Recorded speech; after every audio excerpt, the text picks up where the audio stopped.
mundo y bienvenido a mi canal. Yo me llamo Sirey. Soy una abogada afrolatina licenciada practicando las leyes criminales, pero como todos ustedes, a mí me fascina cuando estamos hablando de casos de crímenes reales. En este video vamos a hablar del caso de Barry Morphew.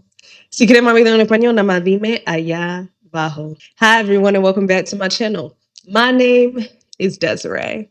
I'm a licensed and practicing Afro-Latina criminal attorney who, much like the rest of y'all, has a severe fascination with true crime cases.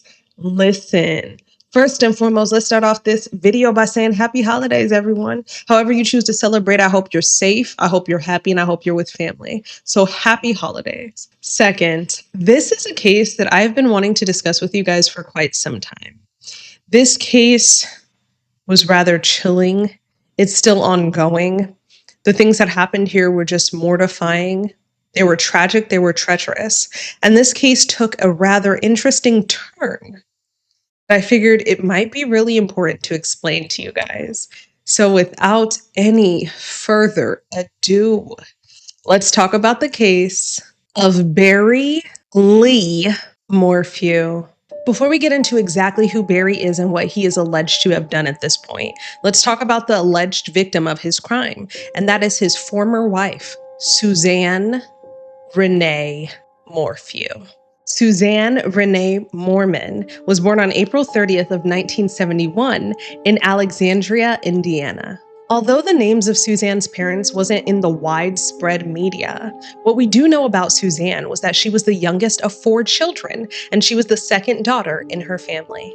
Suzanne's older sister was named Melinda Mormon Balzar, and she also had 2 older brothers, David, who was born in 1955, and Andrew, who was born in 1962. Growing up, Suzanne's father owned a root beer company, and it was called Jean's Root Beer, and it was also in Indiana.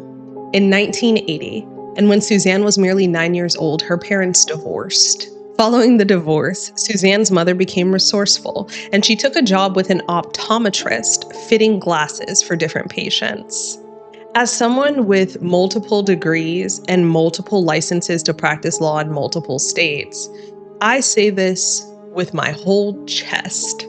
I do not feel like you need a degree to be successful in life.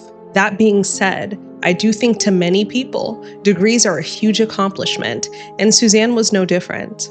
In 1989, Suzanne graduated from Alexandria Monroe High School before pursuing higher education and graduating with her degree from Purdue University in 1994.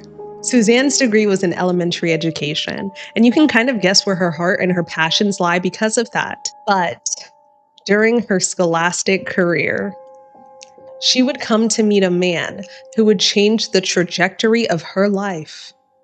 Allegedly, forever.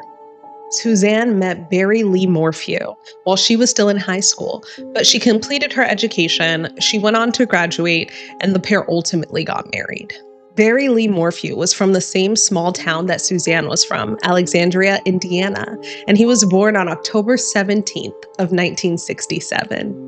So as I previously mentioned, the pair got married after Suzanne graduated from college, and that marriage took place on August 5th of 1994.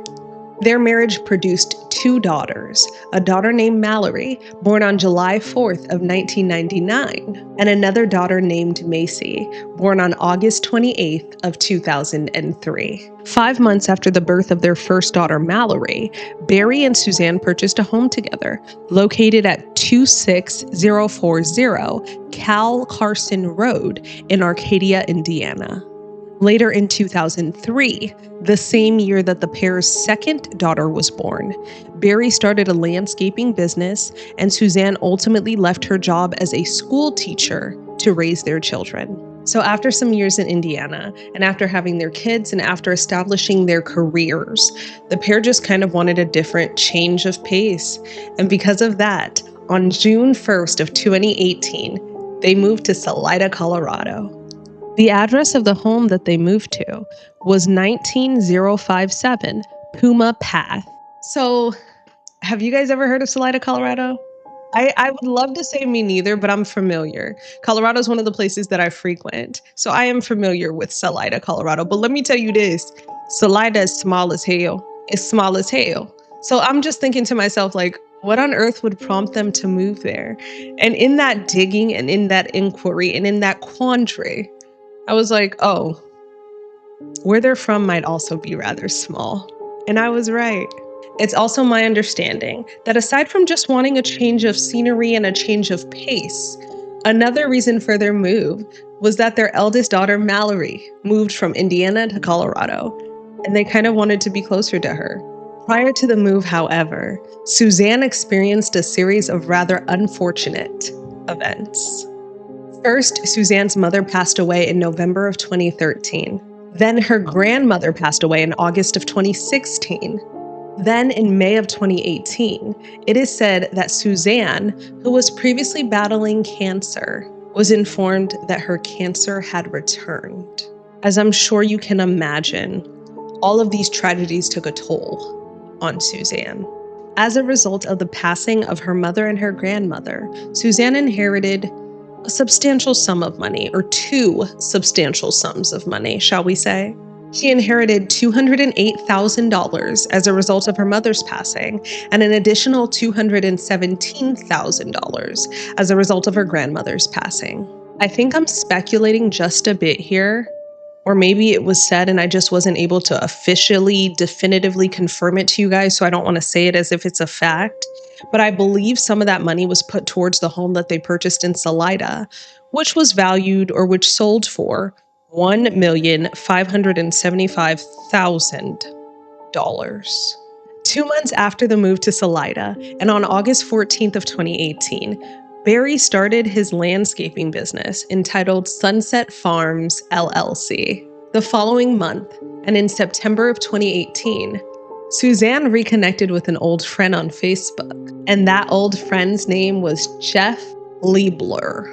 By November of 2018, Suzanne was telling some of her friends about some marital strife that she was experiencing with Barry, and it is said that she had started an affair with Jeff. Just so we can get into the legal side of things and we can talk about the courtroom process, let me just summarize the rest of this for you guys. At some point, Barry discovers that Suzanne is having an affair. Suzanne goes missing or disappears on Mother's Day of 2020. And then in May of 2021, without her body and without her remains being found, Barry is ultimately arrested and charged with Suzanne's murder. So the arrest happened in May of 2021, and it's not uncommon at all for cases to proceed, numerous years before conclusion. But this one's unlike some of the ones we've already discussed, and that's why I wanted to share it with you guys. Do you want to go through the arrest warrant and affidavit with me? I think we shall. The caption of the case lists the defendant as Barry Lee Morphew. The case number in Colorado is 21 CR 78. This is brought forth by the 11th Judicial District of the state of Colorado, and Linda Stanley, at the time, was the elected prosecutor. The charges are 1, murder in the first degree, a Class 1 felony. 2, tampering with physical evidence, a Class 6 felony. And 3, attempt to influence a public servant, a Class 4 felony. Suzanne took clear articulable steps in January 2020 in attempts to separate from and divorce her husband Barry. She told her family and close friends about her intentions, secretly recorded her notes of abuse in her phone because Barry monitored it, confronted Barry in arguments that she secretly recorded with help from a friend, and finally sent him a text 4 days before she disappeared, saying that she was, quote, done. Let's handle this civilly.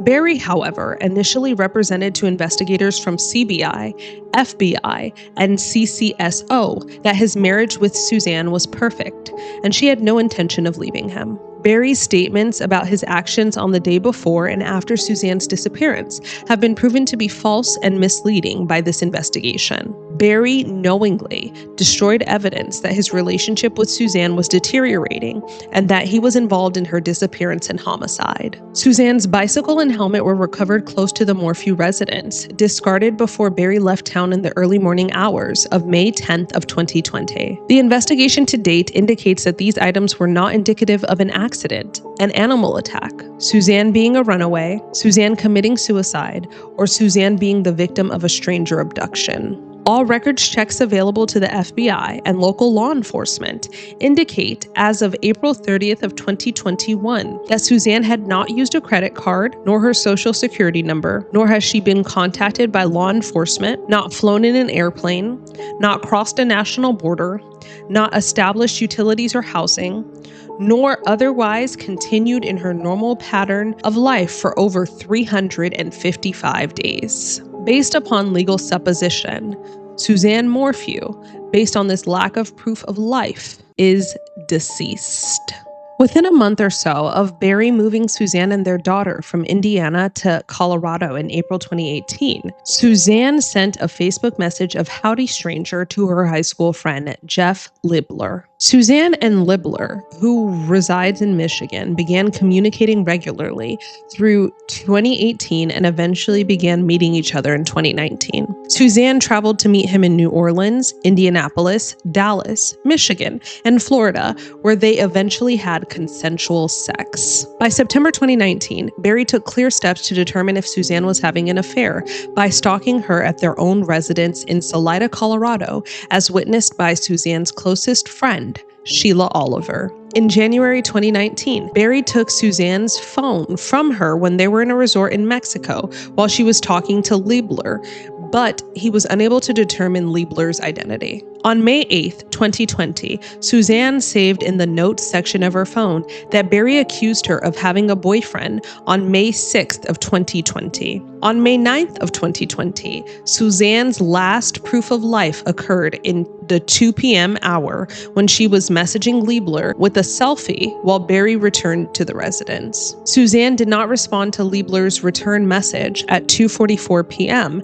and at 2:46 p.m. The same time, Barry admitted to running around their property with a gun and placing his phone in airplane mode at 2:47 p.m. The computer activity, or telematics, from Barry's Ford F-350, the activity of his cell phone and statements he made to law enforcement in multiple interviews, confirm that from 2:47 p.m. on May 9th, 2020, until 5:37 a.m. on May 10th, 2020, he took steps to dispose of evidence of Suzanne's disappearance and death, created a false alibi for himself, and staged a crime scene. In recent months, following the presentation of evidence by FBI agents to Barry, he has changed critical details about his activities in the 2 p.m. hour on May 9th in attempts to match the evidence. Since 2021, Barry has admitted to chasing a chipmunk with a gun around the house while Suzanne was outside sunbathing, shooting a deer with a tranquilizer dart to explain a dart or needle cap in the dryer, disposing of the tranquilizer solution during his trip to Broomfield, Colorado, following a bull elk down Highway 50 in the 4 a.m. hour on May 10th to explain why his truck would be headed west where the helmet was discarded, and finally stating to the FBI on April 22nd of 2021 that he looks guilty from the evidence and God allowed these things to happen. So that was a lot, and that was a huge mouthful. But ultimately, like I said, Barry did get arrested. What makes this case rather interesting is what happened following Barry's arrest in 2021. But I don't want to cram all of that into just one video. I feel like Suzanne deserves justice, and justice would be me making additional videos and as many as need to be made for you guys to get the full glimpse of what happened in her story. For that reason, we're going to cut this video off right here, but I'll see you in part 2. As always, thank you guys so much for watching. Please be sure to like, comment, share, and subscribe. Until next time, y'all take care.